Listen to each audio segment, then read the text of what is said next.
It started with a hum, not a sound, a sensation, a vibration behind the skull, a pressure in the veins. Deep space navigators were the first to report it. Subtle, rhythmic pulses that disrupted sleep cycles, scrambled caffeine metabolism, and eventually caused a mental state that psychologists began calling percolation psychosis. The Unified Earth Command initially thought it was a side effect of long-term stimulant exposure. It wasn't. The signals were coming from beyond the mapped galactic rim, beyond even where the hosts once stood vigil, a region marked on ancient Syrian star charts only as the Steep Expanse. The signals had a pattern, a countdown. It was the Steepers. The Steepers were not like the hosts. They were older, quieter, stranger. Syrian historical fragments described them only in metaphor. The mind that boiled worlds, the hands that stirred suns, those who steep time. Even the Overmind had referred to them with fear, and the Overmind had exterminated entire species for blinking wrong. They were not conquerors. They were infusers. They didn't arrive with ships or drones. They steeped themselves into reality, flooding space-time with psychoactive resonance fields. On outer worlds, astronauts began sleepwalking into the void. Engines brewed black liquid inside their reactors. Whole moons pulsed like hearts. Humanity knew war. But this wasn't war. This was infiltration. Admiral Arden Cole had taken command of the HHS Caffeine anomaly, now the most advanced ship in human history. Part warship, part research vessel, part temple to everything the First Brew War had taught them.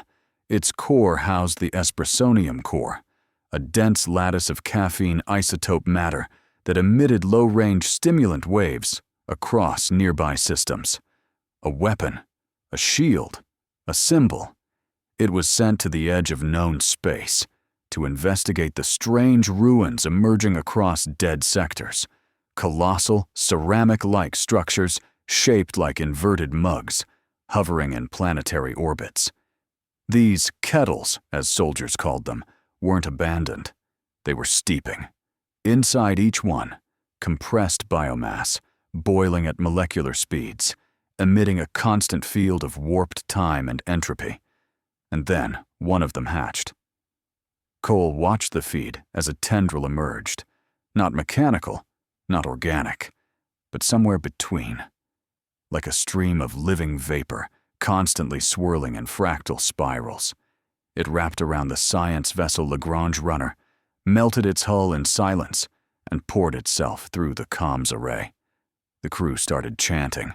One phrase, "Let it steep."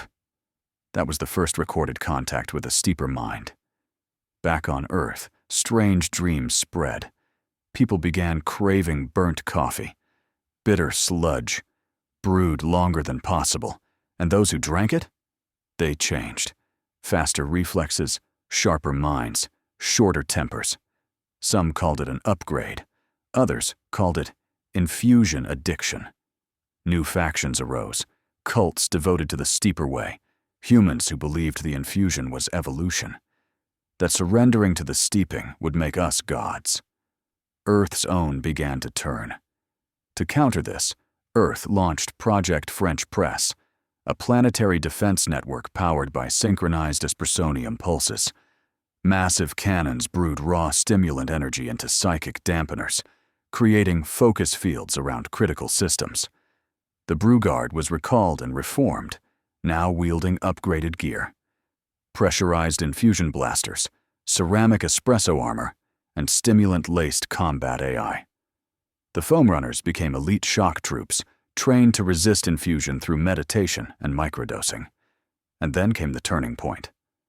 On Station Carthage above Proxima Centauri b, a captured steeper tendril was placed into containment. It didn't scream, it sang.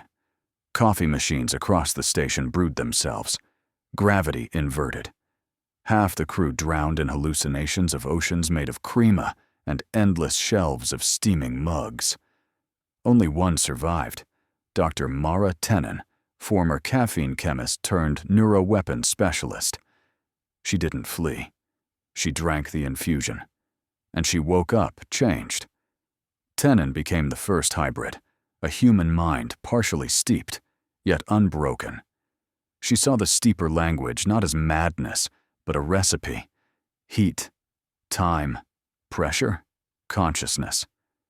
The steepers weren't just entities.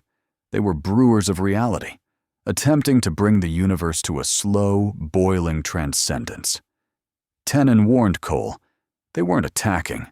They were preparing the galaxy for the poor, a final event that would infuse all living minds into a unified brew of thought, a utopia in steeper logic, a prison in human terms.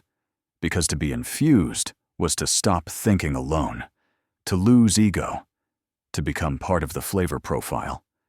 The Second War began not with a fleet, but with a steep. Dozens of kettles activated across the galaxy. Civilizations, human and alien, vanished overnight, steeped into silence. Their minds, gone. Their bodies, preserved in ceramic glaze. But not all were lost. On the rogue planet Black Orbit, foam runner squads held the line for 6 weeks straight, chugging black sludge from vacuum press brewers, while waging psychic combat through filtered focus field masks. They cracked a steeper tendril open and extracted its core. A still-beating infusion heart, coded with the location of the steeper central brew point, a singularity-bound construct, known only as the carafe. A decision had to be made. Infiltrate, infuse, or end it. The final assault on the carafe was humanity's greatest gamble. The HHS Caffeine anomaly, Tenon on board, led the charge with a coalition of surviving alien species. Yes, even a few Syrians, now bitter allies addicted to mocha.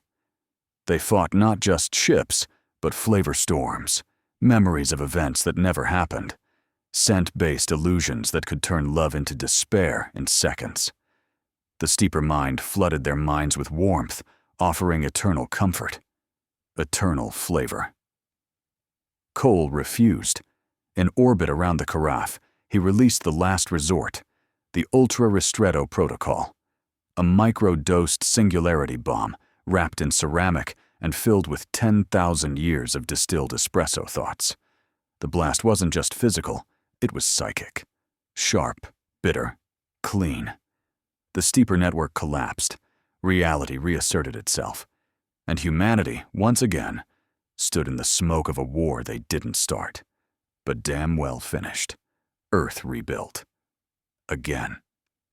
The coffee accords were ratified. No species could ever again control more than 30% of the galaxy's caffeine production. Tenon vanished, her mind too steeped to remain. Cole retired to a moon cafe, alone, drinking decaf, just to remember what sleep felt like. And on the edge of the galaxy, in the faint hum of the stars, somewhere, something brewed.